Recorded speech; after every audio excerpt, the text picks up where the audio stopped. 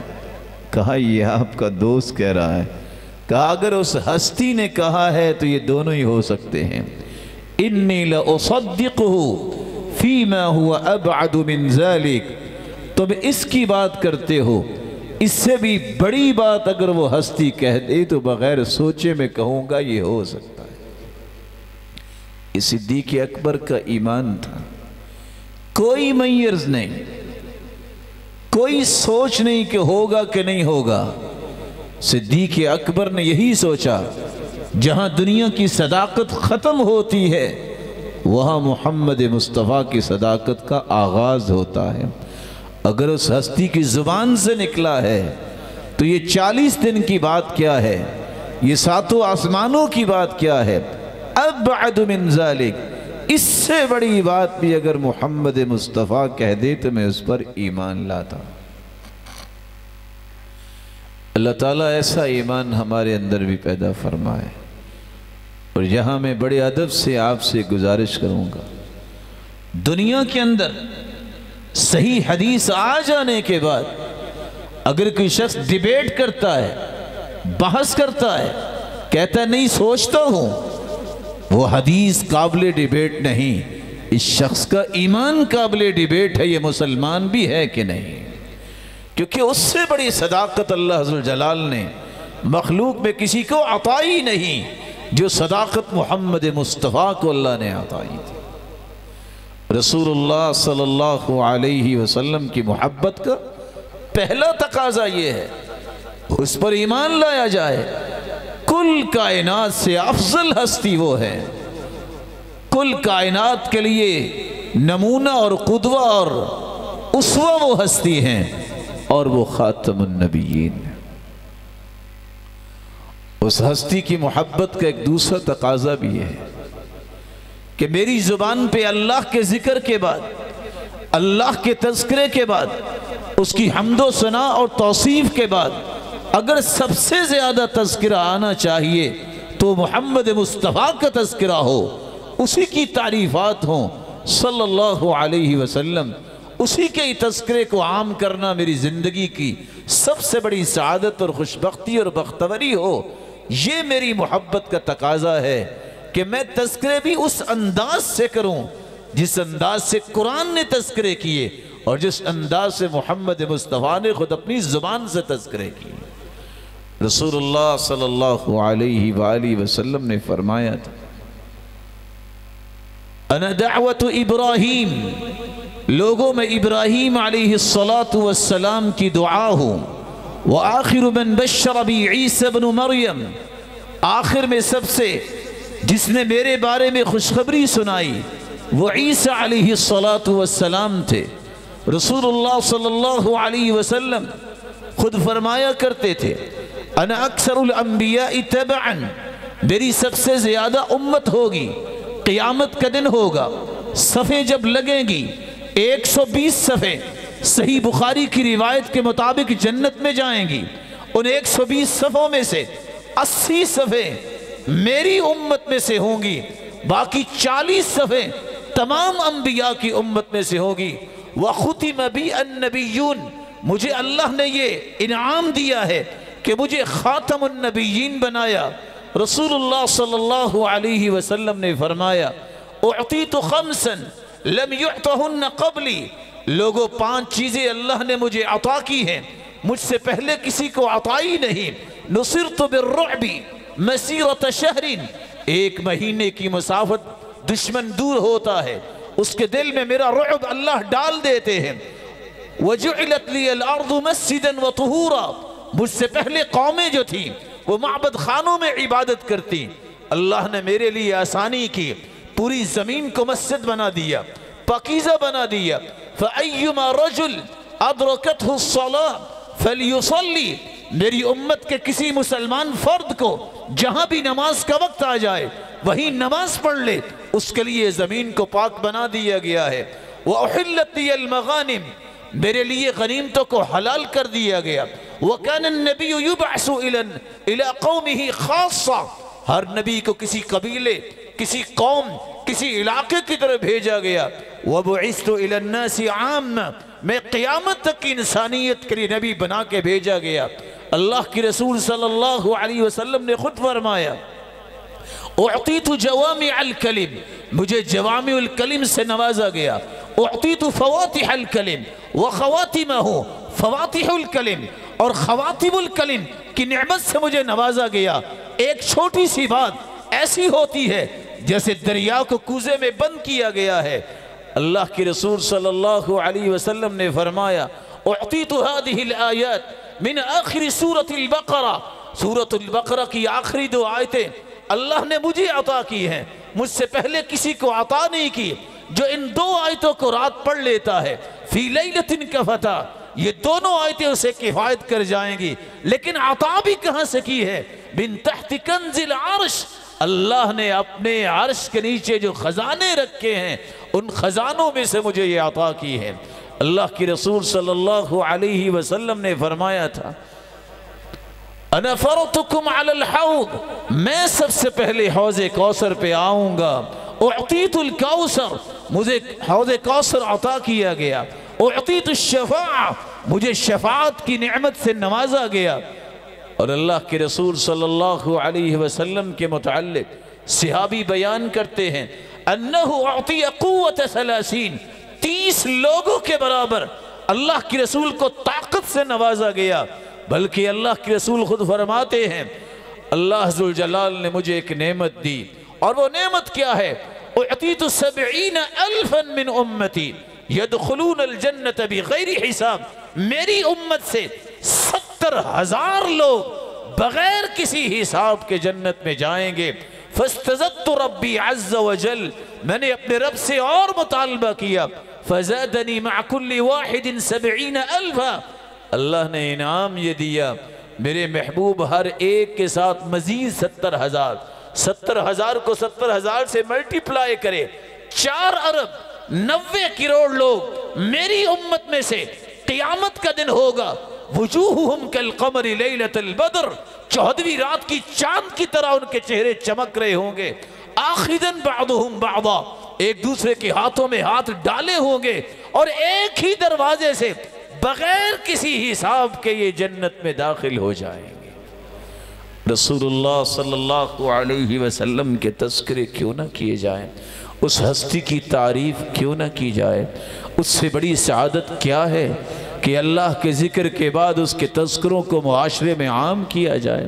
میری زبان کی لذت یہ ہے کہ اللہ کے محبوب کا نام آئے، میرے قلم کی سعادت یہ ہے اس کے ساتھ محمد کریم کا نام لکھا جائے۔ اس لیے میں ادب سے ایک گزارش کروں گا، اللہ کے رسول نے فرمایا تھا ابخل الناس من ذکرت عنده فلم يصلی علی، سب سے بڑا بخیل وہ ہے جس کے سامنے میرا نام لیا جائے اور وہ درود نہیں پڑھتا۔ کبھی بھی اللہ کے رسول صلی اللہ علیہ وسلم کا نامی اس میں گرامی لکھے، سواد نہ لکھا کرے، صلی اللہ علیہ وسلم کے الفاظ لکھا کرے، بخل نہ کرے۔ اپنے نام کے ساتھ تو سابقے لاحقے مسلمان لگائے، لیکن اس ہستی کا نام آئے تو بخل کرے، سمجھ سے باہر ہے۔ اس سے بڑی سعادت کیا ہے کہ میری زبان پہ اللہ ذوالجلال اپنے محبوب کے لیے درود کو جاری کرے۔ یہ وہ ہستی ہے رسول اللہ صلی اللہ علیہ وسلم کی جو خود فرمایا کرتی تھی انا اول من ينشق عنه القبر، لوگوں قیامت کے دن سب سے پہلے میری ہی قبر مبارک کو کھولا جائے گا۔ انا اول من يأخذ بحلقة باب الجنة فأعقعقها، میں ہی سب سے پہلے جنت کا دروازہ کھٹکھٹاؤں گا۔ انا اول من يفتح له باب الجنة، میرے لیے ہی سب سے پہلے جنت کا دروازہ کھولا جائے گا۔ انا اول من يدخل الجنة، میرے صحابہ سب سے پہلے میں ہی جنت میں داخل ہوں گا۔ اللہ اس ہستی کا ساتھ ہمیں نصیب فرمائے۔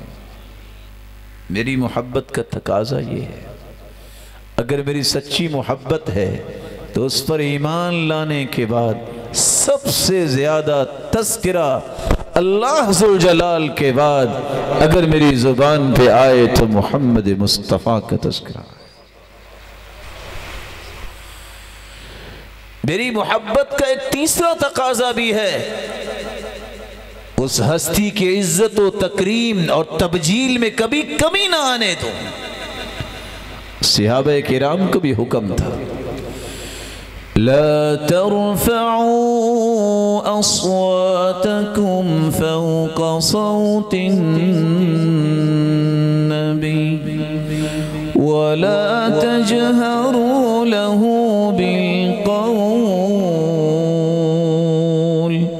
كجهر بعضكم لبعض أن تحبط أعمالكم وأنتم لا تشعرون۔ اس ہستی کی بات پہ اپنی بات کو بلند نہ کرو، اس کی آواز سے اپنی آواز کو بلند نہ کرو۔ اس ہستی کے ساتھ گفتگو کے کچھ آداب ہیں، یہ اللہ کے رسول کی زندگی میں سمجھا دیے گئے۔ آج میرے اور آپ کے لیے بھی یہ ادب ہے، جب اس ہستی کی بات آ جائے، حدیث آ جائے، آگے سے بحث نہ کیجیے، صحیح حدیث ثابت ہو جائے اس کے اوپر کوئی بات نہ کیجیے، کوئی تعلیق نہ لگائیے، کوئی اپنی عقل کی بات نہ پیش کیجیے، فوراً تسلیم کر لیجیے کہ یہ اللہ کے رسول کا فرمان ہے، اس کے آگے میں نہیں جا سکتا۔ کیسی محبت تھی صحابہ کرام کی، جب اللہ کے رسول کی بات ہو جاتی، آپ کی زبان سے کلمات ادا ہو جاتے، تو کبھی اس پہ بحث کرنے کی ضرورت محسوس نہیں کیا کرتے تھے، فوراً اسے تسلیم کر لیتے۔ اور اسی بات کو اللہ ذوالجلال کے پیغمبر نے بھی سمجھایا، اور خود اللہ ذوالجلال نے ایک دوسری جگہ فرمایا تھا کہ وَتُعَزِّرُوا وَتُوَقِّرُوا، اس کی عزت، اس کی تکریم اور اس کی تعزیز اور اس کی تبجیل میں کوئی فرق نہیں آنا چاہیے۔ میں آپ سے بھی ایک گزارش کروں گا، اگر آپ سچے محب ہیں، اپنے آپ کو محب کہا کریں، مطیع کہا کریں، متبع مانا کریں۔ محبت کا لفظ بھی قرآن و حدیث میں آیا ہے، اتباع کا لفظ بھی قرآن و حدیث میں آیا ہے، اور اطاعت کا لفظ بھی، مطیع کا لفظ بھی قرآن و حدیث میں آیا ہے۔ لیکن ایک لفظ، اس سے ہمیشہ اپنے آپ کو بچاؤ، جس لفظ کو 114 صورتیں قرآن کی ہیں، لیکن ایک لفظ عشق قرآن میں نہیں آیا۔ وہ لفظ عشق اگر آپ حدیث کی جملہ کتب کو اٹھائیں، کسی صحیح حدیث میں آپ کو یہ لفظ نہیں ملے گا۔ 1,44,000 صحابہ جو حجۃ الوداع کے موقع پر تھے، کسی ایک صحابی نے اپنی محبت کے اظہار کے لیے لفظ عشق استعمال نہیں کیا۔ اور قرآن نے ایک حقیقت سمجھائی ہے، لا تجعلوا دعاء الرسول بینکم کدعاء بعضکم بعضا، جس طرح تم آپس میں جملوں کا تبادلہ کرتے ہو، ایک دوسرے کو پکارتے اور بلاتے ہو، محمد مصطفیٰ کی عظمت اتنی ہے، کبھی ایسا طریقہ اس کے ساتھ اختیار نہ کرنا۔ اس کے ساتھ گفتگو کا انداز ادب سے لبریز ہونا چاہیے، احترام والا ہونا چاہیے۔ جس لفظ کو قرآن نے جگہ نہیں دی، جس لفظ کو کسی صحیح حدیث نے جگہ نہیں دی، جس لفظ کو صحابہ کرام میں سے 1,44,000 صحابہ میں سے کسی نے استعمال نہیں کیا، جو لفظ میں اور آپ اپنے معزز رشتے ماں بہن بیٹی اس کے لیے بھی استعمال نہیں کر سکتے۔ کوئی نہیں کہتا کہ میں اپنی والدہ گرامی اور بیٹی اور بہن کا عاشق ہوں۔ کبھی بھی اللہ کے رسول کی ذات گرامی کے لیے لفظ نہ بولا کریں کہ میں اس ہستی کا عاشق ہوں، کہا کرو میں اللہ کے رسول کا متبع ہوں، اتباع کرنے والا ہوں، پیروی کرنے والا ہوں، فرما برداری کرنے والا ہوں، اطاعت کرنے والا ہوں، محبت کرنے والا ہوں۔ یہ وہ الفاظ جس کو قرآن میں اللہ نے اتارا، یہ وہ الفاظ جن کا حدیث میں تذکرہ آیا، یہ وہ الفاظ جس کو صحابہ نے استعمال کیا، یہ وہ الفاظ جو سلف صالحین کی زبانوں پہ جاری ہوئے۔ ان الفاظ کو پسند کیجئے۔ الفاظ کے معنی ہوتے ہیں، المبانی تدل علی المعانی، جیسا لفظ ہوگا ویسا معنی ہوگا، اس معنی کو دیکھیے۔ اللہ نے دروازے کو بند کر دیا ہے، لا تقولوا راعنا وقولوا انظرنا، تم رائنا کا لفظ بھی نہ بولو، انظرنا بولو۔ انظرنا کے بھی معنی وہی ہے جو رائنا کا معنی ہے۔ اللہ نے رائنا سے روکا کیوں ہے؟ کیونکہ دشمن اسلام رائنا کو راعینا پڑھتے اور صرف توہین کرنا چاہتے، جس کا معنی بنتا ہے ہمارے چرواہے، اللہ نے وہ دروازہ بند کر دیا کہ میرے محبوب کی عظمت میں کبھی فرق نہیں آنا چاہیے، تم یہ لفظ رائنا اپنی زبان پہ لاؤ ہی نہ۔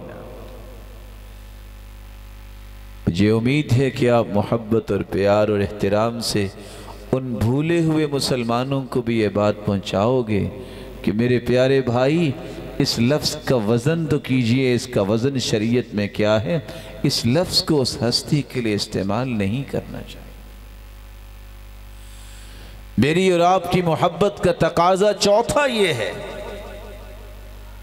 کہ اس ہستی کو کل کائنات سے بڑھ کے محبت دیجئے، اس سے محبت والدین اور اولاد اور پوری کائنات سے بڑھ کے ہونی چاہیے۔ لا يؤمن احدكم حتى اكون احب اليه من والده وولده والناس اجمعین۔ لوگوں تم اس وقت تک مومن نہیں ہو سکتے جب تک والدین سے بڑھ کے، اولادوں سے بڑھ کے، بلکہ پوری کائنات سے بڑھ کے مجھے تم محبوب نہیں بنا لیتے۔ محبت ہو تو ایسی جیسی صحابہ کی تھی۔ عبداللہ ابن رواحہ مسجد کے باہر ہیں، اللہ کے رسول خطبہ دے رہے ہیں، آپ نے فرمایا اجلسو، بیٹھ جاؤ۔ اتنی آواز صحابی عبداللہ ابن رواحہ کے کانوں میں پہنچی، وہ مسجد کے باہر بیٹھ جاتے ہیں۔ جب آپ نے کلام مکمل کی، عبداللہ ابن رواحہ کو بلایا، فرمایا آپ باہر کیوں بیٹھ گئے؟ کہا آپ کی زبان اطہر سے کلمات نکلے تھے کہ بیٹھ جاؤ، تو میں بیٹھ گیا۔ آپ نے فرمایا میں نے تو ان سے کہا تھا جو مسجد میں تھے، کہا اللہ کے پیارے پیغمبر، آپ کی زبان سے ایک بات نکلی ہو اور عبداللہ بن رواحہ کے کانوں میں پہنچی ہو کہ بیٹھ جاؤ، میری جرت کیا ہے کہ پھر میں کھڑا رہوں؟ میں تو اس لیے بیٹھ گیا کہ آپ کا حکم تھا۔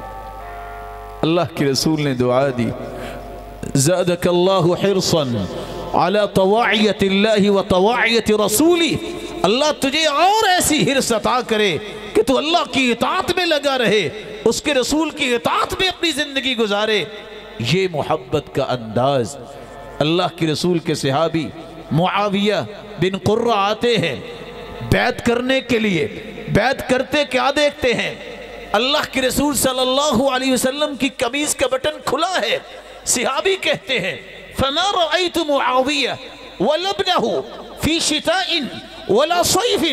میں کیا بتاؤں، راوی کیا کہہ رہا ہے؟ لوگوں سردی ہوتی، گرمی ہوتی، میں نے معاویہ کو دیکھا، اس کے بیٹے کو دیکھا، مطلقتاً ازرارہما، وہ اپنے اس بٹن کو کھول کے رکھتے، کوئی پوچھتا تو کہتے محمد کریم کو ایسے دیکھا تھا۔ اطاعت، فرما برداری اس وقت تک ثابت نہیں ہوتی جب تک وہ ادائیں نہیں اپنائی جاتی۔ یہی پانچواں تقاضا ہے۔ اگر سچی محبت ہے اس سے، پھر اس کی اطاعت کی جائے، پیروی کی جائے، اتباع کی جائے، اس کی بات مانی جائے، اس کی نافرمانی سے بچا جائے۔ وَمَا آتَاكُمُ الرَّسُولُ فَخُذُوهُ وَمَا نَهَاكُمْ عَنْهُ فَانْتَهُوا۔ جس چیز کا حکم دے دے وہ ہستی، اسے لے لو، قبول کر لو، جس سے روک دے اس سے رک جاؤ۔ یہی محبت کا تقاضا ہے۔ رسول اللہ صلی اللہ علیہ وآلہ وسلم کی محبت کا یہ پانچواں تقاضا بڑا ہی مہم ہے۔ اطاعت طوعن سے ہے، دل کی اتھا گہرائیوں سے، خوشی سے کوئی کام کرنا، کوئی بات ماننا، اس کو اطاعت کہتے ہیں۔ مجبوری نہیں ہے، اس لیے نہیں کہ کرنا ہی پڑے گا، اس لیے کہ سب سے بڑی سعادت میری یہ ہے کہ میں اللہ کی رسول کی بات مان کے چلوں۔ اور یاد رکھنا، دنیا میں کوئی بھی عبادت جب تک دو شرطیں نہ ہوں وہ قابل قبول نہیں ہے۔ ایک اخلاص، ایک اللہ کی رسول صلی اللہ علیہ وسلم کی سنت کے مطابق نہ ہو۔ اخلاص نہیں ہے، عمل برباد ہے، اللہ کی رسول کا طریقہ نہیں ہے، تب بھی عمل برباد ہے۔ من عمل عملا لیس علیہ امرنا فہو رد۔ کوئی شخص بھی عمل کرتا ہے سنت کے مطابق نہیں ہے وہ اللہ کے ہاں مردود ہے۔ یہاں رک کے میں ایک اصول اور ضابطہ آپ کی خدمت میں پیش کرنا چاہوں گا۔ لوگ سوال کرتے ہیں کہ جب منہج یہ ہے ترکت فیکم امرین لن تضلوا ما تمسکتم بہما کتاب اللہ و سنت رسولی، میرے صحابہ میں دو چیزیں چھوڑ کے جا رہا ہوں، ایک اللہ کی کتاب ہے، ایک اس کے رسول کی سنت ہے۔ جب تک ان دو چیزوں کو تھام کے رکھو گے کبھی گمراہ نہیں ہوگے۔ اللہ کی کتاب کی بات بھی سمجھ آ گئی، سنت کی بات بھی سمجھ آ گئی۔ کیسے پہچان سکتے ہیں کہ میرا عمل سنت کے موافق ہے کہ نہیں؟ کیسے پہچان سکتے ہیں زندگی کے اندر کہ میں کہیں بدعت کا شکار تو نہیں ہو رہا؟ کیسے مجھے معلوم ہو سکے گا میری عبادت شریعت کی روشنی میں، شریعت کے معیارات پہ پوری اترتی ہے کہ نہیں؟ اس کے لیے 6 زاویے زندگی میں یاد کر لے۔ آپ زندگی کی آخری رمق تک کبھی بھی اپنی عبادت کو ضائع نہیں کریں گے، کبھی بھی بدعت کے قریب نہیں جائیں گے جس کو 6 باتیں یاد ہو جائیں۔ پہلی بات یہ ہے ان تکون العبادہ موافقۃ للشریعہ فی سببها، اللہ کے ہاں عبادت وہ قابل قبول ہے جو شریعت کے بیان کیے گئے سبب کے موافق ہو۔ ہم 29 یا 30 روزے رکھتے ہیں تو اگلے دن کیا کرتے ہیں؟ نہیں بولے۔ ابھی تو آپ نے علماء کی باتیں میں سننی ہے، ابھی تو طالب علم لگا ہوا تھا، ابھی تھک گئے۔ 29 یا 30 روزوں کے بعد اگلے دن ہم کیا کرتے ہیں؟ سبب ہے کہ روزے مکمل ہوئے تو عید پڑی۔ 10 ذی الحجہ کو ہم کیا کرتے ہیں؟ عید پڑھتے ہیں۔ اس کے بعد کیا کرتے ہیں؟ قربانی کرتے ہیں۔ سبب بیان کیا ہے۔ مدینے والوں 2 دن پہلے تھے وَقَدْ أَبْدَلَكُمُ اللَّهُ خَيْرًا مِّنْهُمَا، اللہ نے 2 دن اس سے اچھے دے دیے، عید الفطر کا، عید الاضحیٰ کا۔ وہ سبب جو شریعت نے بیان کر دیا ہے، کوئی بھی عمل کرے فلاں عید ہے فلاں عید ہے، اس کا سبب کہاں ہے؟ ایک شخص گھر سے نکلتا ہے 2 رکعتیں پڑھتا ہے، سبب موجود ہے کہ اللہ کے رسول گھر سے نکلتے رکعتیں پڑھا کرتے تھے، گھر واپس آتے 2 رکعتیں پڑھا کرتے تھے۔ ایک شخص کو 3 منزلہ مکان مل گیا ہے اور وہ کہتا ہے سنت یہ ہے کہ ہر کمرے میں 2 رکعتیں پڑھی جائیں، دلیل مانگی جائے گی۔ سبب کیا ہے؟ کہ اللہ کے رسول نے ایسا کیا تھا۔ اگر اللہ کے رسول نے کیا ہے تو کرتے رہو، اگر کسی حدیث سے ثابت نہیں ہے، نص صریح میں موجود نہیں ہے، صحابہ نے اختیار نہیں کیا، یہ عبادت نہیں بن سکتی۔ عبادت اللہ کی ہاں وہ ہوتی ہے ان تکون العبادہ موافقۃ للشریعہ فی جنسہا، جس کی جنس کا تعین شریعت نے کیا ہے۔ آپ قربانی کرتے ہیں، قربانی میں جانوروں کا تعین شریعت نے کیا ہے۔ گھوڑا حلال ہے بلا شبہ، ایک نہیں 19 روایتیں ہیں صحابہ کرام کی، لیکن کوئی شخص قربانی پہ گھوڑا کر سکتا ہے؟ نہیں، اس جنس کا تعین شریعت نے کیا نہیں ہے۔ غزالہ ہرن حلال ہے، کہتے بھی ہیں بڑی لذت والی ہوتی ہے۔ کوئی شخص کہے کہ اس قربانی پہ میں نے ایک مہنگا ہرن لے کے کرنا ہے، نہیں، کیونکہ قرآن نے کہا ہے بہیمۃ الانعام، جو پالتو جانور ہے، تعین کر دیا ہے۔ نیل گائے کی بات آئی جو جنگلات میں رہتی ہے، لفظ گائے کا لفظ وہاں بھی آتا ہے، لیکن اس کو آپ قربان نہیں کرتے کیونکہ بہیمۃ الانعام کی شرط ہے یہ پالتو جانور ہو۔ اس لیے امام نووی نے کہا تھا الاجماع انہ لا یجزئ فی الاضحیہ الا الابل والبقر والغنم، اجماع اس بات پہ ہے اونٹ ذبح ہوگا مذکر و مؤنث، گائے ذبح ہوگی مذکر و مؤنث، بھیڑ بکری ذبح ہوگی مذکر و مؤنث، جنس کا تعین شریعت کر رہی ہے۔ جس جنس کا تعین شریعت نے نہیں کیا، وہ حلال بھی ہو، وہ لذت والی بھی ہو، وہ جانور کتنا بھی اچھا ہو، وہ آپ قربانی پہ کریں گے تو وہ عبادت نہیں کہلوائے گی، کیونکہ اللہ کے رسول نے اس کا تذکرہ نہیں کیا۔ ان تکون العبادہ موافقة للشریعہ فی قدرها، عبادت وہ ہے جس کا اندازہ اللہ نے بیان کیا اپنے پیغمبر کی زبان سے۔ 4 رکعتیں پڑھتے ہیں ہم ظہر کی، کسی شخص کو اگر تقوی زیادہ آ جائے کہ آج میں نے فرض 6 رکعتیں پڑھنی ہے، ٹھیک ہے؟ کیوں ٹھیک نہیں ہے؟ نماز ہی تو ہے۔ لوگ بھی یہی بہانہ لگاتے نا، بے نیکی کا کام ہے۔ اللہ کے رسول نے کتنی پڑھی؟ 4 پڑھی۔ حدیث میں آتا ہے صحیح الجامع کی کہ ایک وقت آئے گا لوگ فجر کی 2 رکعتوں کی بجائے 4 فرض پڑھا کریں گے۔ نماز ہی تو ہے۔ نہیں، جو کام محمد مصطفیٰ نے نہیں کیا، جس کا اندازہ شریعت نے بیان نہیں کیا، اس اندازے سے بڑھ جاؤ یا کم کر دو، یہ عبادت شریعت کی عبادت نہیں ہوگی۔ اللہ کے رسول صلی اللہ علیہ وسلم نے فرمایا تھا، تم ہاتھ دھوتے ہو، چہرہ دھوتے ہو وضو کرتے وقت، آپ 1 مرتبہ 2 مرتبہ 3 مرتبہ بھی دھو سکتے ہو۔ اگر ایک کہے کہ نہیں میں تو 10 مرتبہ دھوؤں گا تو بات بنے گی، میل کچیل تب ساتھ ہوگی۔ فمن زاد، جو زیادتی کرتا ہے، فقد اعتدى وظلم فقد اخطا، گنہگار بھی ہے، زیادتی بھی کرتا ہے، غلطی بھی کر رہا ہے، ظلم بھی کر رہا ہے۔ عبادت وہ ہے جس کا اندازہ اللہ ذوالجلال کی شریعت میں موجود ہے۔ اللہ کی شریعت میں عیدوں کی تعداد اور اندازہ موجود ہے کہ نہیں؟ کتنی عیدیں ہیں؟ کہاں سے تیسری چوتھی پانچویں آئے گی؟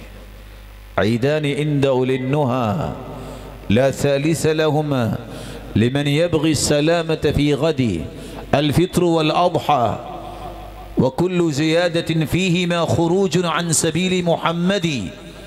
2 عیدیں مسلمانوں کو دی گئی ہیں، تیسری عید کو بنانے والا ہے خروج عن سبیل محمدی، وہ اللہ کے رسول کے طریقے سے الگ ہو کے تو بنا سکتا ہے، دین کے اندر تو اس کا ثبوت نہیں ہے۔ شریعت میں عبادت وہ بنتی ہے جس کا اندازہ شریعت نے مقرر کیا ہے، جس کا اندازہ شریعت نے طے کر دیا ہے۔ امام مالک کے پاس ایک شخص آتا ہے، 5 مشکیزیں اپنے اوپر بہائے ہیں، غسل کیا ہے، ویسے میرا غسل ہو گیا کہ نہیں ہوا؟ امام مالک بھی کمال کے آدمی تھے، کہتے ہیں آپ پہ تو غسل واجب ہی نہیں تھا۔ کہتا ہے وہ کیسے؟ کہتے ہیں دیوانوں اور مجنونوں پہ بھی غسل واجب ہوتا ہے، 5 مشکیزیں پانی کے ضائع کر کے ابھی پوچھتے ہو کہ میرا غسل ہوا ہے کہ نہیں ہوا؟ اللہ کے رسول نے پانی کو ضائع کرنے سے منع کیا ہے۔ اللہ کے رسول نے جو اندازہ بتا دیا ہے اس سے اضافہ نہیں ہو سکتا۔ رسول اللہ صلی اللہ علیہ وسلم کی لائی ہوئی شریعت کا 4تھا اصول یہ ہے، عبادت وہ بنے گی جس کی کیفیت بھی اللہ کے رسول نے طے کی ہے۔ کیفیت ہے کان اذا قام الى الصلاة کبر، اللہ کے رسول جب نماز کے لیے کھڑے ہوتے رفع یدیہ حذو منکبیہ، کندھوں کے برابر ہاتھوں کو لے آتے، حیال اذنیہ، کانوں کی لو کے برابر لے آتے۔ یہ وہ کیفیت ہے جو ایک نہیں 210 روایتیں بیان کرتی ہے۔ یہ کیفیت ہے، اگر کانوں سے اوپر لے جاؤ کوئی حدیث نہیں ملے گی، یہ شریعت کے مطابق عبادت نہیں ہوگی۔ اور حل بطائی کی ابو داود کی روایت ہے، ثم یشد بہما علی صدری، پھر آپ سینے پہ باندھتے تھے۔ یہ ہاتھ پیچھے باندھیں گے تب بھی شریعت نہیں ہوگی، یہ آپ کسی اور جگہ لے جائیں گے، آپ کو نص پیش کرنی ہوگی، دلیل پیش کرنی ہوگی۔ اگر دلیل ثابت نہیں ہے، اگر کوئی حدیث ثابت نہیں ہے تو پھر یاد رکھنا دعویٰ اپنی جگہ، یہ حدیث کے مطابق عبادت نہیں ہوگی، یہ عبادت شریعت کے اصولوں کے مطابق نہیں ہوگی۔ شریعت نے طے کر دیا آپ کے ہاتھ کہاں تک جانے ہیں، ہاتھ کہاں تک اٹھانے ہیں، کہاں باندھنے ہیں، سجدہ کیسے کرنا ہے، رکوع کیسے کرنا ہے، صرف شریعت نے یہ بات نہیں کی۔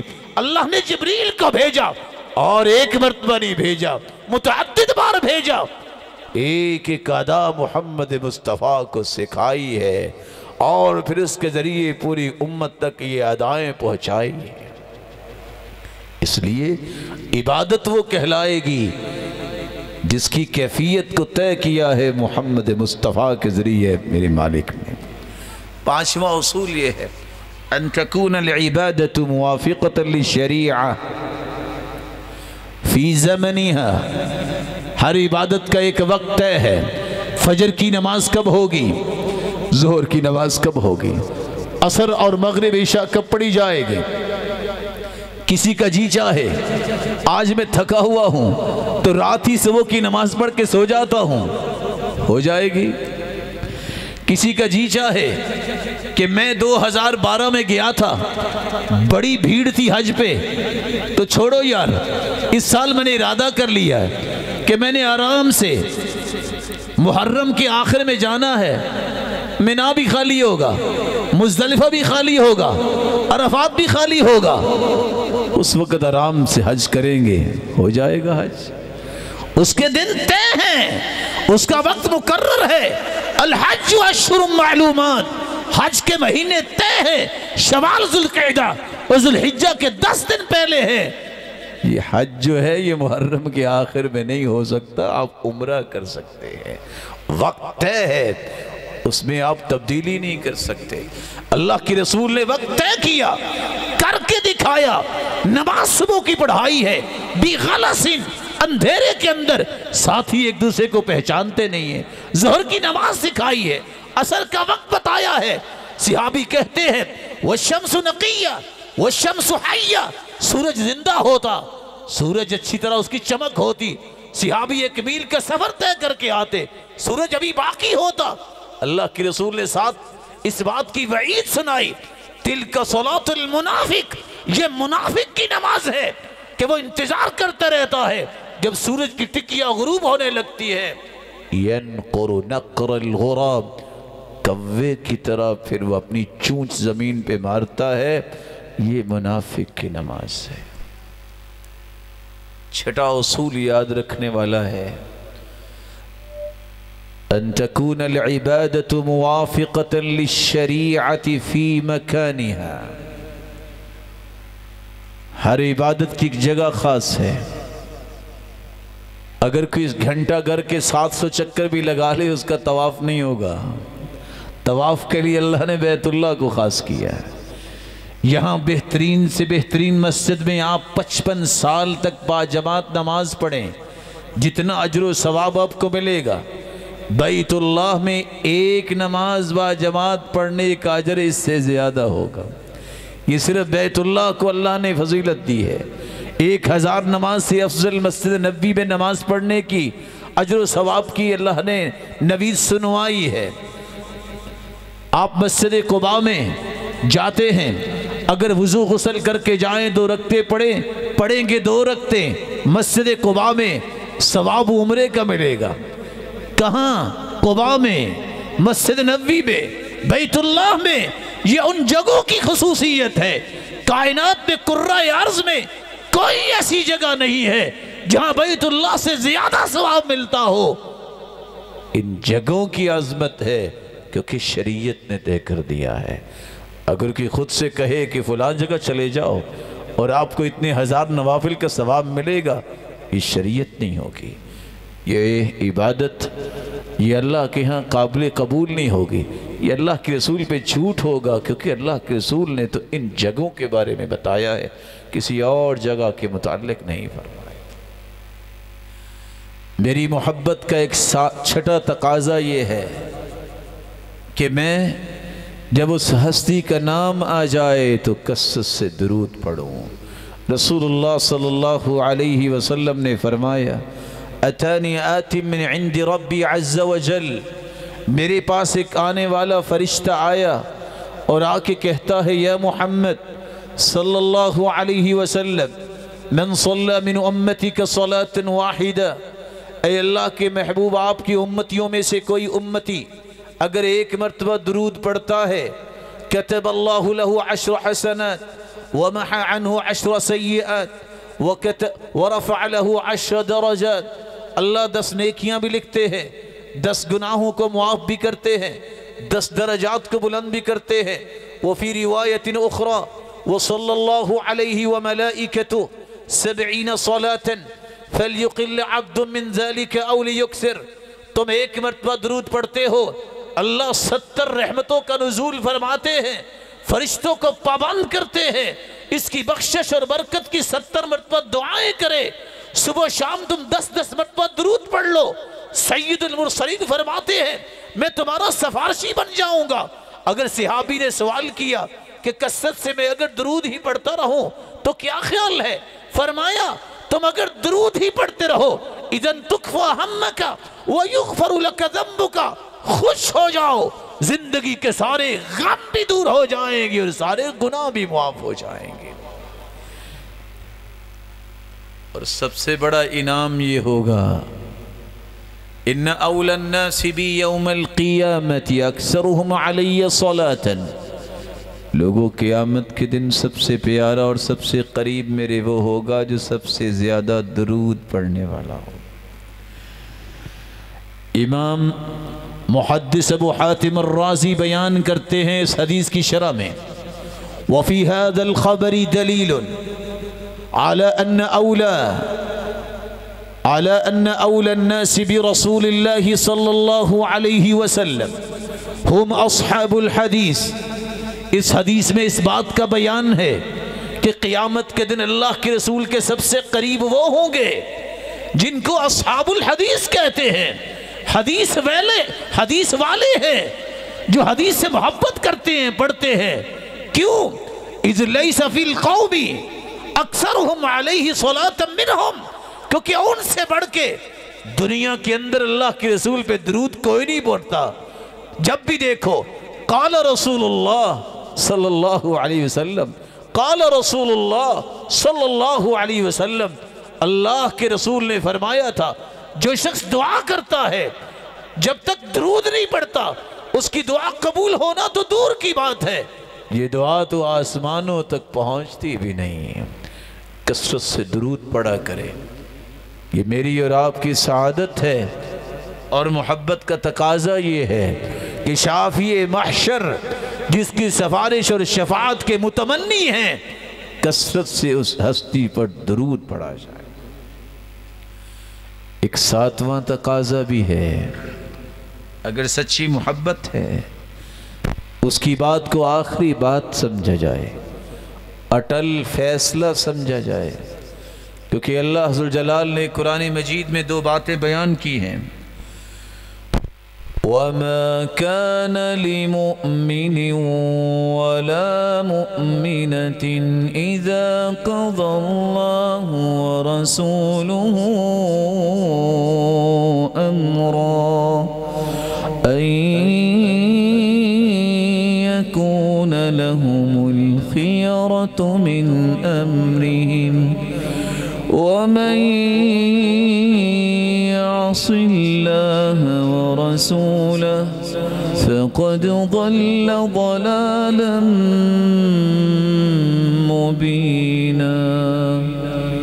جو تو مومن مرد ہے، جو مومن عورت ہے، اس کے لیے جائز نہیں ہے کہ جب اللہ کا فیصلہ آ جائے قرآن کی شکل میں، اس کے رسول کا فیصلہ آ جائے حدیث کی شکل میں، پھر وہ اپنی منمانی کرے۔ جو اپنی منمانی پھر بھی کرتا ہے اس نے اللہ اور اس کے رسول کے فیصلے کو ٹھکرایا ہے، نافرمانی کی ہے۔ ایسا نافرمان سے بڑھ کے دنیا میں کوئی گمراہ نہیں ہے۔ اور ساتھ ہی اللہ نے یہ فیصلہ سنوایا جو مجھے اور آپ کو ہر وقت یاد رہنا چاہیے، اور خصوصاً ان لوگوں کو جو اپنے نام سے پہلے بھی کوئی آدھی لائن القابات کے لکھتے ہیں اور نام کے بعد بھی آدھی لائن القابات کے لکھتے ہیں۔ یہ سابقے لاہ کے لگانے کی خواہشیں اپنی جگہ، لیکن اللہ کا فیصلہ اپنی جگہ۔ اور فیصلہ کیا ہے؟ فَلَا وَرَبِّكَ لَا يُؤْمِنُونَ حَتَّى يحكموك فيما شجر بينهم ثم لا يجدوا في أنفسهم حرجا مما قضيت ويسلموا تسليما فلا وربك لا يؤمنون۔ اے میرے محبوب تیرے رب کی قسم، کیا مطلب؟ اللہ فرما رہے ہیں مجھے میری عزت، میری جلالت اور عظمت اور کبریائی کی قسم، میرے محبوب جب تک تیری بات کو آخری بات، اٹل فیصلہ، حتمی بات کوئی نہ مان لے، مجھے میری کبریائی کی قسم وہ میرے نزدیک مومن ہی نہیں، صرف ماننا ہی نہیں بلکہ وَيُسَلِّمُ تَسْلِيمًا، خوشی سے تسلیم بھی کرنا ہے۔ اس لیے تقاضا یہ ہے جب اللہ کے رسول کا حکم آ گیا، اس کی بات آ جائے، سب باتیں ختم۔ عبداللہ ابن عباس موجود ہیں، ایک شخص کہتا ہے قال ابو بکر صدیق، قال ابو بکر الصدیق رضی اللہ عنہ، ابو بکر صدیق رضی اللہ تعالی عنہ فرماتے ہیں، عبداللہ ابن عباس کہتے ہیں میں تمہیں کہہ رہا ہوں اللہ کے رسول نے یہ فرمایا ہے، تم کہہ رہے ہو کہ ابو بکر صدیق نے یہ فرمایا ہے۔ بلا شبہ اس مخلوق کے اندر محمد مصطفیٰ کے بعد صدیق سے بڑی کوئی شان نہیں ہے، لیکن الفاظ سنیے عبداللہ بن عباس کے، فرماتے ہیں کہ تم نے اللہ کے رسول کی بات کے سامنے صحابی کی بات کو پیش کیا ہے، خشیت ان تنزل علیکم حجارۃ من السماء، مجھے ڈر آ رہا ہے کہیں تم پہ پتھروں کی بارش نہ ہو جائے۔ محمد مصطفیٰ کے سامنے صحابی کی بات پیش کر رہے ہو۔ یہ عبداللہ ابن عباس کا فہم ہے کہ اگر صحابی کی بات بھی اللہ کے رسول کے مقابلے میں نہیں پیش کی جا سکتی تو کل کائنات کے وہ فلاسفر، وہ دنیا جہان کے پڑھے لکھے لوگ یہ سارے جمع ہو جائے، ان سب کی باتوں کو ایک طرف محمد مصطفیٰ کی ایک بات کا بھی مقابلہ نہیں کر سکتے۔ یہ منہج ہے، یہ محبت ہے، یہ تقاضا ہے جس کو پورا کرنا چاہیے۔ اور 8واں تقاضا یہ ہے اس ہستی کے بارے میں میرا اور آپ کا نظریہ یہ ہونا چاہیے، میں نہ تو اس ہستی کی تعظیم میں ایک سوئی کے برابر کمی کر سکتا ہوں کیونکہ میرا ایمان خطرے میں چلا جائے گا، اس کی عظمت میں اتنی بھی کمی کرنا جائز ہی نہیں ہے، اور نہ ہی اس کو اتنا بڑھایا جائے کہ اللہ ذوالجلال کے برابر کیا جائے۔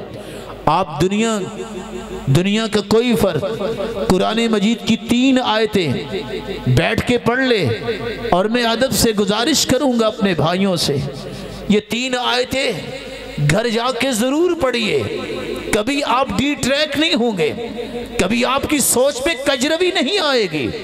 سورۃ الانعام کی 50 نمبر آیت، سورۃ الاعراف کی 188 نمبر آیت، اور آخری آیت سورۃ الکہف کی، جو شخص پڑھ لیتا ہے کبھی بھی اعوجاج کا، کبھی بھی کجروی کا شکار نہیں ہوگا، بالکل اس کا نظریہ اور اس کے تخیلات شریعت کے مخالف نہیں ہوں گے، متحارب نہیں ہوں گے۔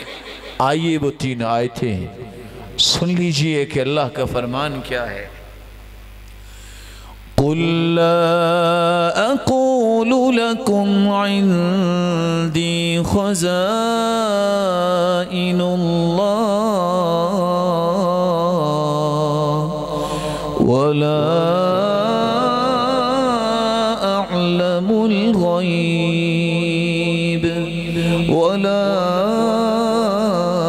أَقُولُ لَكُمْ إِنِّي مَلَكٌ إِنْ أَتَّبِعُ إِلَّا مَا يُوحَى إِلَيَّ قُلْ لَا أَقُولُ لَكُمْ عِنْدِي خَزَائِنُ اللَّهِ، میرے محبوب میں نے اتار دیا ہے، لیکن یہ اعلان آپ اپنی زبان سے کر دیجئے۔ لا اقول لکم عندی خزائن اللہ، میں تمہیں یہ نہیں کہتا کہ میں خزانوں کا مالک ہوں، میں اللہ کے خزانے میرے پاس ہیں۔ اللہ کے رسول نے تو یہ کہا انما انا قاسم واللہ یعطی، دینے والا تو وہ ہے، میں تو تقسیم کرنے والا ہوں۔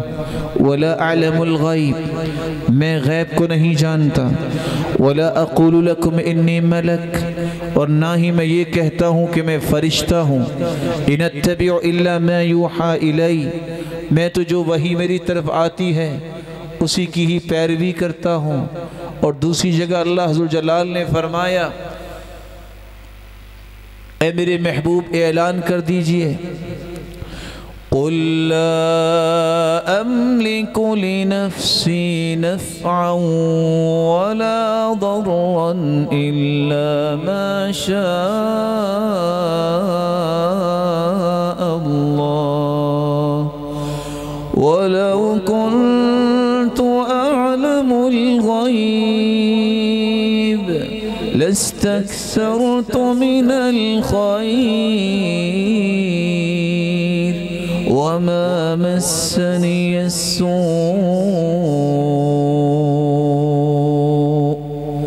میرے محبوب اعلان کر دیجئے، اگر میں غیب کو جانتا ہوتا تو دنیا جہان کی خیر و برکت کو میں اپنے پاس جمع کر لیتا اور مجھے کبھی بھی کوئی تکلیف نہ آتی۔ اللہ ذوالجلال نے مزید اس کی وضاحت ایک اور آیت میں بھی کی ہے، قل لا يعلم من في السماوات والأرض الغيب إلا الله وما يشعرون أيان يبعثون۔ دنیا کے اندر آسمان اور زمینوں کا غیب اللہ کے سوا کوئی نہیں جانتا۔ دنیا والوں کو تو یہ بھی پتہ نہیں کہ کل قیامت کو کب اٹھائے جائیں گے، یہ اللہ کے علم میں ہے۔ اور آخری آیت سورۃ الکہف کی، قل انما انا بشر مثلکم یوحى الی انما الہکم الہ واحد۔ میرے محبوب آپ خود اعلان کر دیجئے، انما انا بشر مثلکم، میں تمہارے جیسا ایک بشر ہوں۔ فرق کیا ہے؟ پوری بشریت ایک طرف اور محمد کریم ایک طرف۔ انما یوحى الی، میری طرف، انما یوحى الی، میری طرف تو وحی کا نزول ہوتا ہے۔ جس نے اللہ ذوالجلال کو اس حالت میں ملنا ہے کہ اللہ اس سے راضی ہو، فمن كان يرجو لقاء ربه فليعمل عملا صالحا، اسے عمل صالح کرنا چاہیے۔ نیک عمل وہ ہوتا ہے جو سنت کے مطابق ہو، وَلَا يُشْرِكْ بِعِبَادَةِ رَبِّهِ أَحَدًا، اور صرف سنت کے مطابق نہ ہو بلکہ اس میں اخلاص بھی ہو۔ ایسا عمل جو لے کے آئے گا اللہ ذوالجلال اس پہ راضی ہوں گے۔ میری اور آپ کی محبت کا ایک تقاضا یہ بھی ہے کہ اس ہستی سے ملاقات تو نہ کر سکے، اس ہستی کی ملاقات کی تمنا کیا کرے، دل میں تڑپ ہونی چاہیے۔ اللہ قیامت کو اس ہستی کا ساتھ نصیب کر دینا۔ اللہ کے رسول نے فرمایا تھا، من اشد الناس من اشد امتی لی حبا ناس یکونون بعدی، میری امت میں سب سے زیادہ مجھ سے محبت کرنے والا وہ شخص ہے، یود احدہم لو انہ رآنی بأہلہ ومالی، جو چاہے گا میرا سب کچھ لٹ جائے، کسی طریقے سے محمد مصطفیٰ کا دیدار ہو جائے۔ آئیے اس کی رفاقت اگر چاہتے ہو تو چند اعمال کو سن لیجئے تاکہ بات مکمل ہو جائے۔ اگر اس کی رفاقت چاہیے تو اس پر ایمان لائیے جس طرح صدیق اکبر ایمان لائے۔ اللہ کے رسول نے فرمایا تھا، وَدِدْتُ أَنِّي لَقِيتُ إِخْوَانِي، میرے صحابہ میرا جی چاہتا ہے میں اپنے بھائیوں سے ملوں۔ وَدِدْتُ أَنِّي لَقِيتُ إِخْوَانِي، میرا جی چاہتا ہے میں اپنے بھائیوں سے ملوں۔ صحابہ نے سوال کیا، یا رسول اللہ أَلَسْنَا إِخْوَانَكَ، کیا ہم آپ کے بھائی نہیں ہیں؟ قَالَ بَلَا أَنْتُمْ إِخْوَانِي وَأَصْحَابِي، کیوں نہیں، تم میرے بھائی بھی ہو، میرے ساتھی بھی ہو، لیکن تمہارے سامنے وحی کا نزول ہوتا ہے۔ میں جن کو ملنا چاہتا ہوں، وَدِدْتُ أَنِّي لَقِيتُ إِخْوَانِي الَّذِينَ آمَنُوا بِي وَلَمْ يَرَوْنِي، میں تو ان کو ملنا چاہتا ہوں جنہوں نے مجھے دیکھا نہیں ہوگا اور مجھ پر ایمان لے آئیں گے۔ اللہ اپنے محبوب کی اس خواہش کو ضرور پورا کریں گے۔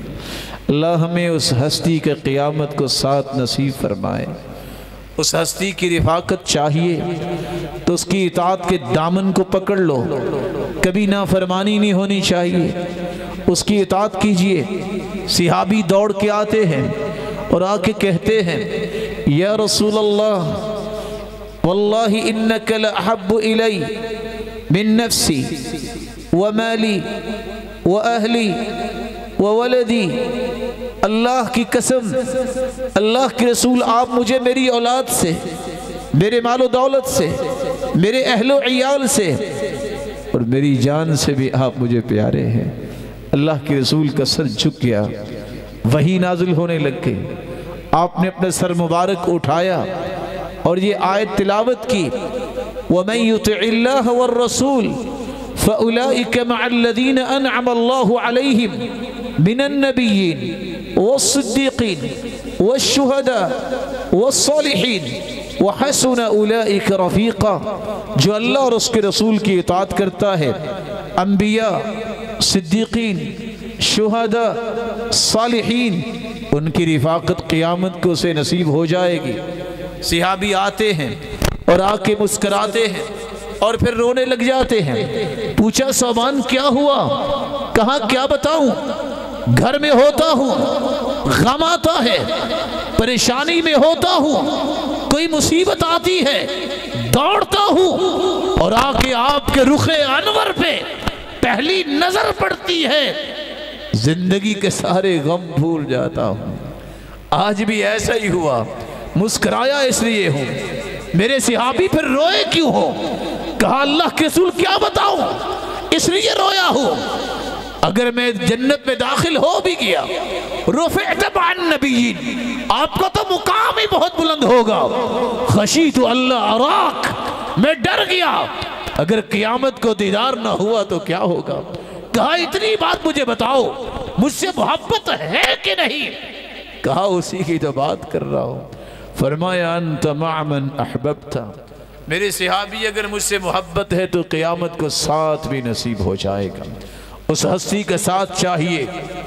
تو ایک طریقہ تیسرا یہ بھی ہے، ان من احبکم الی واقربکم منی مجلسا یوم القیامہ احسنکم اخلاقا، سب سے قریب، سب سے پیارا اللہ کی رسول کے وہ ہوگا قیامت کے دن جس کا اخلاق اچھا ہوگا۔ ایک چوتھا طریقہ بھی ہے جس سے آپ اللہ کی رسول کی رفاقت حاصل کر سکتے ہیں، اس ہستی کا ساتھ مل سکتا ہے۔ اللہ کی رسول صلی اللہ علیہ وسلم کے صحابی پانی لے کر آتے ہیں، شاگرد اور استاذ کی گفتگو سنیے اور سبق لیجئے۔ استاد ہو تو ایسے، شاگرد ہو تو ایسے۔ فَأَتِيتُ بِوَضُوئِهِ وَحَاجَتِهِ، اللہ کے رسول کو وضو کروانے لگتے ہیں ربیع بن کعب رضی اللہ عنہ۔ آپ نے فرمایا سل، میرے صحابی کوئی مطالبہ ہے تو بتائیے۔ کہا ایک مطالبہ ہے، اسألک مرافقتک فی الجنہ، تمنا یہ ہے، یہ نسبت اور قسمت پیاری بہت لگ رہی ہے، میں خادم ہوں آپ مخدوم ہیں، تمنا یہ ہے کہ جنت میں یہ سلسلہ اسی طرح ہی ہو۔ قال او غیر ذالک، یہ بتاؤ کچھ اور چاہیے؟ قال هو ذاک یا رسول اللہ، اللہ کے رسول جس کو جنت میں آپ کا ساتھ مل جائے باقی کیا بچا، اللہ کا دیدار ہی اس سے بڑی نعمت ہے۔ کہا اگر اس خواہش میں سچے ہو ایک کام کر لینا، فَأَعِنِّي عَلَى نَفْسِكَ بِكَسْرَةِ السُّجُودِ، کثرت سے نوافل پڑھنا، تہجد پڑھنا، سجدے کرنا، قیامت کو جنت میں میرے ساتھ ہوگے۔ آج ابن حبیرہ کی بات کیسے ثابت کریں؟ وہ کہا کرتے تھے میں نے عبداللہ بن مبارک کو دیکھا تھا، عبداللہ بن مبارک 10 لاکھ حدیثوں کا حافظ، مغرب کی نماز پڑھتا ہے، ذکر کرتا ہے، سنتیں پڑھتا ہے اور سجدے میں چلا جاتا ہے۔ دیکھنے والا کہتا ہے ابھی سر اٹھاتے، ابھی سر اٹھاتے۔ عشاء کی اذان ہوتی ہے تب جا کے عبداللہ بن مبارک کا سجدے سے سر اٹھتا ہے۔ یہ وہ لوگ تھے جن کو اللہ نے عبادت میں لذت عطا کی تھی، یہ وہ لوگ تھے جن کو اللہ نے حلاوت عطا کی تھی۔ آج یہ حلاوتیں ختم ہو گئی، آج دعوے کے دعوے ہی رہ گئے۔ محمد مصطفیٰ کی محبت کا دعوے دار اور پھر اللہ کے رسول کی سنت کا قاتل ہو، کیسے جمع ہو سکتا ہے؟ ہو محمد مصطفیٰ کی محبت کا دعوے دار اور بیٹی اور بیٹے کی شادی کا وقت آئے، رقص کرتے نظر آئے، گولیاں برساتے نظر آئے، یہ دعویٰ اور عمل کیسے میچ کرے گا؟ ہو محبت کے دعوے کہ اللہ کے رسول سے محبت کا دعویٰ ہے اور درود پڑھنے سے گریز کرے اور اللہ کے رسول کی سنتوں کو ترک کر دے، کیسا محبت کا دعویٰ ہوگا؟ یہ دعویٰ کبھی بھی سچا ثابت نہیں ہوتا جب تک عمل نہ ہو۔ اس ہستی کی رفاقت چاہیے تو ایک کام کرنے والا یہ بھی ہے، بکریوں کے بچے پالنے والوں اور کبھی کبھی اپنے بچوں کی انٹرٹینمنٹ کے لیے بندری کا بچہ خرید کے لانے والوں، گھروں میں بلیاں 10-10 ہزار کی خرید کے لانے والوں، بلیاں رکھنے میں کوئی قباحت نہیں ہے، پالو تو کسی انسان کا بچہ پالو، کسی یتیم کی کفالت کرو۔ انا وکافل الیتیم کہاتین فی الجنہ، اور کسی نے جنت میں اس طرح میرے ساتھ کھڑے ہونا ہے جس طرح یہ 2 انگلیاں ہیں، اللہ کے رسول نے فرمایا تو وہ یتیم کی کفالت کرے۔ طے کرو، یتیم ہے، تعلیم دلواؤں گا، اس کے اخراجات پورے کروں گا، قیامت کو اللہ کے رسول کا ساتھ مل جائے گا۔ محمد بن منقدر بیان کرتے ہیں کیا ان لوگوں کے پاکیزہ دل تھے۔ میں ایک رقہ کی مسجد میں داخل ہوتا ہوں، فرأیت طفلا لم يتجاوز عمره 10 سنوات، 10 سالہ بچہ دیکھتے ہیں محمد بن منقدر نماز پڑھ رہا ہے۔ 10 سالہ بچے کی نماز کیسے ہو سکتی ہے؟ نماز پڑھتا ہے، دیکھتے ہی رہ جاتے ہیں، سلام پھیرتا ہے، دل میں یہ طے کر لیا کہ میں پوچھتا ہوں یہ کون ہے؟ پوچھتے ہیں انت ومن انت، بیٹا کون ہو؟ وہ کہتا ہے انا طفل یتیم، میں ایک یتیم بچہ ہوں۔ فٹ سے دل میں آیا کہ اس کی کفالت میں کرتا ہوں۔ کہا بیٹا میرا جی چاہتا ہے کہ تم میری کفالت میں آ جاؤ۔ 10 سالہ بچہ، آج یہ جواب 60 سالہ بھی بوڑھوں اور جوانوں کو یاد نہیں ہے۔ 10 سالہ بچہ کہتے اچھا میری کفالت چاہتے ہو کرنا، لیکن بھی شروط، میری کچھ شرطیں ہیں۔ 10 سالہ بچہ شرطوں کی بات کر رہا ہے۔ بیٹا کون سی شرطیں ہیں؟ کہا پہلی شرط یہ بتاؤ اتطعمنی اذا جعت، بھوک لگی تو کھانا کھلاؤ گے؟ قال نعم حتی تشبع، اتنا کھلاؤں گا کہ تم سیر ہو جاؤ گے۔ کہتے حسنا، ٹھیک ہے پہلی بات پوری ہوگی۔ یہ بتاؤ اتسقینی اذا عطشت، پیاس لگی تو پانی پلاؤ گے؟ میں نے کہا نعم حتی ترتوی، یہاں تک کہ تم سیر ہو جاؤ گے۔ قال حسنا، ٹھیک ہے۔ تیسری بات ستشفینی اذا انا مرضت، بیمار ہو جاؤں تو شفا دو گے؟ فتحیرت، میں حیران ہو گیا۔ میں نے کہا اما الشفاء فبید اللہ واما العلاج فاقدمہ الیک، میں علاج کرواؤں گا، شفا تو اس نے دینی ہے۔ بچہ خاموش رہا۔ چوتھی بات کہتا ہے ستحیینی اذا انا مت، اگر مر گیا تو دوبارہ زندہ کرو گے؟ میں نے کہا اما الحیات والممات فبید اللہ، موت و حیات کا مالک تو بیٹا اللہ ہے، میں تو نہیں کر سکتا۔ وہ مسکرا کے کہتا ہے جاؤ مجھے اس ہستی کے ساتھ ہی رہنے دو، الذی خلقنی ثم یہدین، جس نے مجھے پیدا بھی کیا ہدایت بھی دی، وَيُطْعِمُنِي وَيَسْقِينِ، جو مجھے کھلاتا بھی ہے پلاتا بھی ہے، وَإِذَا مَرِضْتُ فَهُوَ يَشْفِينِ، جب میں بیمار ہوتا ہوں وہ شفا دیتا ہے، وَالَّذِي يُمِيتُنِي ثُمَّ يُحْيِينِ، جو مجھے مارے گا بھی اور زندہ بھی کرے گا۔ آج توکل ایسا کہاں سے لائیں؟ آج تو چھوٹے چھوٹے تانوں میں آ کے ان سے ڈرتے ہوئے ایک نہیں دسیوں سنتوں کو چھوڑ دیا جاتا ہے۔ دعویٰ جس کا ہے کہ اس ہستی کا ساتھ چاہیے، اس کے لیے ایک کام یہ بھی کرنے والا ہے۔ اللہ کے رسول نے فرمایا جس شخص کو اللہ عز و جلال نے بیٹیوں کی نعمت سے نوازا ہے، 2 بیٹیاں جس کو نصیب ہو گئیں، لوگ نفرت کرتے ہیں بیٹا نہیں ہوا بیٹی ہوئی ہے، لا تکرہوا البنات فإنہن المونسات الغالیات، بیٹیوں کو ناپسند نہ کیا کرو، یہ بہت مہنگی ہوتی ہے، یہ والدین کا بڑا خیال کرتی ہے۔ اللہ کے رسول صلی اللہ علیہ وسلم نے فرمایا جس کو 2 بیٹیاں اللہ نے عطا کی اور وہ ان کی تربیت کیسے کرتا ہے، فَأَطْعَمَهُنْ، ان کو کھلاتا ہے، وَسَقَاهُنْ، انہیں پلاتا ہے، وَكَسَاهُنْ، انہیں پہناتا ہے، فَرَبَّاهُنْ، ان کی تربیت کرتا ہے، حَتَّى تَبْلُغَا، وہ دونوں بالغ ہو جاتی ہیں۔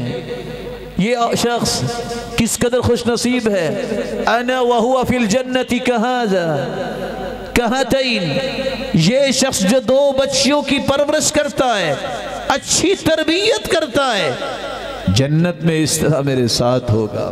پھر فرمایا من کن لہ 3 بنات او 3 اخوات، جس کی 3 بیٹیاں ہوں یا جس کی 3 بہنیں ہوں، باپ اللہ کے پاس چلا گیا، یہ اچھی دیکھ بھال کرتا ہے، قیامت کا دن ہوگا کن لہو حجابا من النار، یہ جہنم کے سامنے دیوار بن جائیں گی۔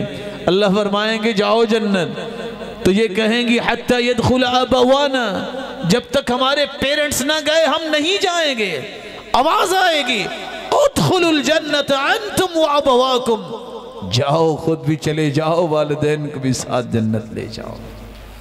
آج ان فتنوں سے نکلنے کا وقت ہے، ان چیزوں کو چھوڑ دو جو جہالت کی تھی۔ اللہ کے رسول سے بڑھ کے کسی کی ہستی نہیں، اس سے بڑھ کے کسی کی بات نہیں، وہ ذات کے اعتبار سے بھی مخلوق میں لا ریب ہے، وہ اپنی بات کے اعتبار سے بھی اس مخلوق میں بے نظیر ہے، وہ اپنی عادات و اطوار کے اعتبار سے بھی سب سے اعلیٰ و عرفہ ہے۔ اس ہستی کی اداؤں کو اپنی ادائیں بنائیے۔ اس کی خوشی کا بھی طریقہ تھا، اس کے غم کا بھی ایک طریقہ تھا۔ وہ خوشی آتی تو کیا کرتے؟ کان اذا اتاہ امر یسر بہ خر ساجدا للہ، اور جب اسے خوشی ملتی تو اللہ کے سامنے سجدہ ریز ہو جاتے۔ وہ خوشی کے موقع پہ آپ کی طرح مسلمانوں کیا ہو گیا آج؟ اللہ کے رسول طبلہ توڑنے آئے تھے، اللہ کے رسول کے صحابی کہتے ہیں موسیقی یمبت النفاق، یہ منافق بناتی ہے۔ انسان کی روح کی غذا تو قرآن ہے، یہ موسیقی کیسے ہوگی؟ خوشی آتی سجدہ کرتے، وَإِذَا حَزَبَهُ أَمْرٌ صَلَّى، غم آتا تو سجدہ کرتے۔ اس کی زندگی کی تو ادائیں یہ تھی۔ سیدہ عائشہ تو کیا کرتی تھی؟ جب سونے لگتے اللہ کے رسول صلی اللہ علیہ وسلم تو مسواک سونے سے پہلے تیار کر کے سیدہ عائشہ نے تکیے کے پاس رکھی ہوتی۔ آج مسواک نہیں ہوتی، ریموٹ ہوتا ہے، وہ ریموٹ جو رات 3 بجے ہاتھ لگ گیا تو بند ہو گیا، وگرنہ وہ فلمیں اور ڈرامے چلتے رہتے ہیں۔ یہ محبت کے دعوے سچے نہیں ہیں۔ محبت کا دعویٰ یہ ہے، کہنے والے نے سچ کہا تھا، لو قالت لی مت مت سمعا وطاعا وقلت لاسباب المنایا اہلا وسہلا، میرا محبوب اشارہ تو کرے، مجھے موت آئے نہ آئے، میں موت کو سینے سے لگاؤں گا۔ یہ دنیا دار کی محبت کی بات ہے۔ محمد مصطفیٰ کی محبت کا تقاضا یہ ہے، میرے قول اور فعل، میری صبح اور شامیں، میری ظہر اور عصر سنت کے مطابق ہو، اس پہ سنت کی چھاپ ہو، حدیث کے مطابق ہو، میرا چیک اینڈ بیلنس ہو، یہ میں کام کر رہا ہوں سنت کے موافق ہے، کرتا رہوں گا، سنت کے موافق نہیں میں کبھی اختیار نہیں کروں گا۔ یہی دعویٰ تھا صحابہ کروں نے پورا کر کے دکھایا۔ اللہ کے رسول صلی اللہ علیہ وسلم کی سفارش کی تمنا کرنے والوں، شافی محشر کی اس مجلس میں پیغام سن لو۔ اللہ کے رسول کے صحابی نے پوچھا تھا سیدنا ابو ہریرہ نے، من اسعد الناس بشفاعتک یا رسول اللہ، سید المرسلین آپ کی سفارش کا حقدار کون ہوگا؟ جواب سنیے۔ میرے صحابی مجھے پہلے پتا تھا کہ یہ سوال تم ہی کرو گے، ابو ہریرہ تیری حرص بڑی ہے کہ اللہ کے رسول کی باتوں کو تو محفوظ کرتا ہے۔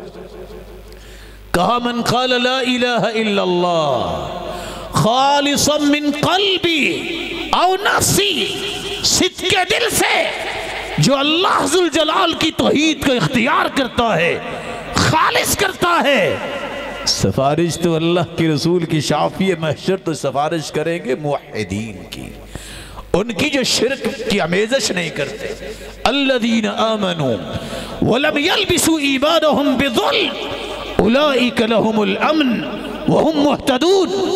اللہ ذوالجلال فرماتے ہیں جو ایمان لائے، انہوں نے شرک کی آمیزش نہیں کی، دو انعام ہیں، یہی وہ لوگ ہیں جن کے لیے امن ہے، دنیا میں بھی، ان کے فکر میں بھی امن، ان کے قول میں بھی امن، ان کے عمل میں بھی امن، ان کے معاشرے میں بھی امن، وہم مہتدون، ہدایت یافتہ دیکھ رہے ہیں تو توحید والوں کو دیکھو۔ ذرا اکیلے بیٹھ کے اس بات کو سوچئے گا، وہ طارق بن شہاب کی روایت جو ہے وہ کیسی روایت ہے؟ وہ مکھی کا چڑھاوا چڑھانے والا، جس نے کہا مکھی ہی ہے، دوسرے نے کہا مکھی بھی اللہ کی مخلوق ہے، میں کسی دیوی پہ چڑھاوا نہیں چڑھا سکتا، قتل دخل الجنہ، قتل تو ہو گیا، جنت میں چلا گیا۔ جس نے کہا مکھی ہی تو ہے، اس نے چڑھاوا چڑھایا، فدخل النار۔ کبھی سوچا ہے آپ نے مکھی کس بازار میں بکتی ہے؟ کوئی ہے اس کی قیمت؟ ایک طرف مکھی ہے، ایک طرف 10 من دودھ جو ہے غیر اللہ کے نام پہ دینے والا، یہ بھولا ہوا مسلمان، اللہ اسے صراط مستقیم عطا کر دے، کاش یہ غریبوں کو پلاتا، مسکینوں کو دیتا، ضرورت مند کو دیتا، اس کی محبت کا دعویٰ سچا ثابت ہوتا۔ توحید کو اختیار کرنے والا، اس کو خالص کرنے والا، شافی محشر اس کی سفارش کریں گے۔ اور دوسرا وہ خوش نصیب انسان، اللہ کے رسول نے فرمایا تھا لِكُلِّ نَبِيٍّ دَعْوَةٌ مُسْتَجَابَةٌ، میرے صحابہ ہم نبی کو ایک ایک دعا اللہ نے دی کہ دعا کرو میں قبول کروں گا، ہر ایک نبی نے دعا کر دی۔ وَأَنَا أَخْتَبِي دعوتی لِأُمَّتِي يَوْمَ الْقِيَامَةِ، کاش امتی یہ بات سمجھے، لوگوں میں نے اپنی امت کے لیے وہ دعا سنبھال کے رکھی ہے، میں قیامت کو اپنے رب سے اپنی امت کی بخشش کی وہ دعا کروں گا، اور یہ میری دعا، یہ میری سفارش اس کے لیے ہوگی، کس کے لیے؟ فَهِيَ نَائِلَةٌ، یہ سفارش پہنچے گی ہر اس کو، من مات من امتی لا یشرک باللہ شیئا، جو شرک نہیں کرتا ہوگا محمد کریم اس کی سفارش کریں گے، جو شرک سے بیزار ہوگا محمد مصطفیٰ صافی محشر اس کی شفاعت کریں گے۔ تیسرا وہ انسان، رسول اللہ صلی اللہ علیہ وسلم نے ایک صحابی سے کہا، آپ ہمیشہ اپنے غلاموں سے کہتے تھے الک حاجہ، کوئی ہے آپ کی ضرورت؟ صحابی کہتے ہیں حاجتی یا رسول اللہ، میری ایک حاجت ہے۔ میرے صحابی کیا حاجت ہے بتاؤ تو صحیح؟ ان تشفع لی یوم القیامہ، قیامت کے دن میری سفارش آپ کیجئے گا۔ کہا اگر سفارش چاہتے ہو ایک وعدہ کرو، فَأَعِنِّي بِكَسْرَةِ السُّجُودِ، سجدے تم زیادہ کر لینا، قیامت کو سفارش میں کر دوں گا۔ آج تو فرض نماز پڑھنے والے بھی غائب ہو گئے، 7.5 ارب ہے دنیا، 6 ارب کافر، 1.5 ارب مسلمان ہے، کوئی ہاتھ اٹھا کے بتائے کتنے نمازوں کے پابند ہیں؟ کیسی سفارش، کیسے شافی محشر کی سفارش کی امیدیں؟ اس 22 کروڑ اس وطن عزیز میں کتنے نمازی ہیں؟ کاش کوئی سمجھے، جو بے نماز مر جاتا ہے توبہ نہیں کرتا، کہتا ہے ضرورت نہیں نماز کی۔ کتابیں کھول کے دیکھیے، کتابیں کہتے ہیں کتابیں کہتی ہیں لا یغسل، غسل نہ دیا جائے، لا یکفن، یہ کفن کا مستحق نہیں ہے، ولا یصلی علیہ، اس کی نماز جنازہ نہ پڑھی جائے، ولا یدعا لہ بالمغفرہ، اس کے لیے دعا کی ضرورت نہیں، ولا یدفن فی مقابر المسلمین، اس کو مسلمانوں کے قبرستان میں دفنایا نہیں جائے گا، سفارش شافی محشر اس کی کریں گے، توحید والا ہوگا، جو شرک سے اپنے آپ کو بچائے گا، نمازوں کا پابند ہوگا۔ اور اللہ کے رسول صلی اللہ علیہ وسلم نے فرمایا جو اذان سنتا ہے، درود پڑھتا ہے، ثم سأل لی الوسیلہ، پھر یہ دعا پڑھتا ہے اللہم رب هذه الدعوة التامة والصلاة القائمة آت محمدا الوسیلة والفضیلة حلت له الشفاعة، یہ دعا پڑھنے والا اور درود پڑھنے والا قیامت کو اس کی میں سفارش کروں گا۔ اللہ کے رسول نے فرمایا تھا من استبر على لاواء المدینہ وشدتها، جو مدینے میں رہتا ہے، سختیاں برداشت کرتا ہے، شدتیں برداشت کرتا ہے، میں قیامت کو اس کی سفارش کروں گا۔ من استطاع ان يموت بالمدینہ فلیمت بها، جو چاہے جس کی طاقت ہے کہ اسے موت مدینہ میں آئے، اسے مدینہ میں ہی مرنا چاہیے، جس کو مدینہ موت آئے گی میں قیامت کو اس کی سفارش کروں گا۔ اللہم ارزقنی شہادتا فی سبیلک، یہ سیدنا عمر کہا کرتے تھے، وَاجْعَلْ مَوْتِي فِي بَلَدِ رَسُولِكَ، اللہ میری موت اپنے محبوب کے شہر میں رکھنا۔ اللہ نے یہ دعا جب عمر کی زبان سے نکلوائی تو بیٹی پوچھتی ہے مدینے میں آپ کو شہادت کیسے ملے گی؟ مدینے میں تو اسلام ہے۔ کہا میں نے اپنے رب سے مانگا ہے نا، میرا رب میری بات کو پورا کرے گا، اور آخر اللہ نے اس کو پورا کیا۔ اللہ ذوالجلال قیامت کے دن شافی محشر کی شفاعت کا ہم سب کو مستحق بنائے۔ مولا کریم یہ روشن چہرے بیٹھے ہیں، اللہ رات کے اس پہر میں میری ایک التجا ہے، اللہ ہم اپنے گناہوں کا اقرار و اعتراف کرتے ہیں، زندگی کے ہر رویے میں سنت کے مطابق زندگی گزارنے کی توفیق عطا فرما، اس ہستی کے پیروکار بنا، فرما بردار بنا، زندگی کی آخری رمق تک اس کی سنت کے محافظ اور اس کے دین کے محافظ لوگوں کی سب میں ہمیں شامل فرما۔ میرے مالک کوئی بیمار ہیں تو ان کی بیماریوں کو شفاؤں میں بدل دے، جو کسی مصیبت میں ہیں تو ان کی مصیبتیں بنا دے۔ مولا کریم صاحب اولاد ہے تو ان کی اولادوں کو نیک بنا، دست و بازو بنا، صدقہ جاریہ بنا، آنکھوں کی ٹھنڈک بنا، اور قوم و ملت کے لیے سرمایہ اور رہبر بنا، بے اولادوں کی جھولیوں کو بھی بارونق بنا، بے روزگار ہے تو انگر بنا دی، مقروض ہیں کوئی غیبی خزانوں سے مدد فرما، مال والے ہیں تو فتنوں سے بچا، شریروں کی شرارت اور حاسدوں کی حسد سے بچا۔ اللہ جس طرح تیرے محبوب کی بات سننے اور اس کی سیرت سننے کے لیے جمع ہیں، میرے مالک ان کو بھی، ان کے اولاد اور ان کے والدین کو بھی اللہ جنت الفردوس میں اپنے محبوب کے ساتھ جمع فرما اور اپنے دیدار کا مستحق بنا۔ وآخر دعوانا الحمدللہ۔